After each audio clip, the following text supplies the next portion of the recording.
Today's a work day.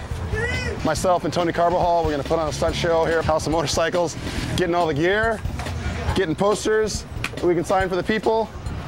Usually throwing them out some posters, puts a smile on their face. This is what we do. We got a bunch of people already out here waiting for us. What up, guys? What up, guys? How you doing? It's Saturday. We get to have fun, ride our bikes, but it's a full day of work. We're gonna sit down, sign some autographs, ride our bikes, take some pictures, talk to people. It's work for us, but for everybody else out here, it's a Saturday. They're hanging out, they're having fun.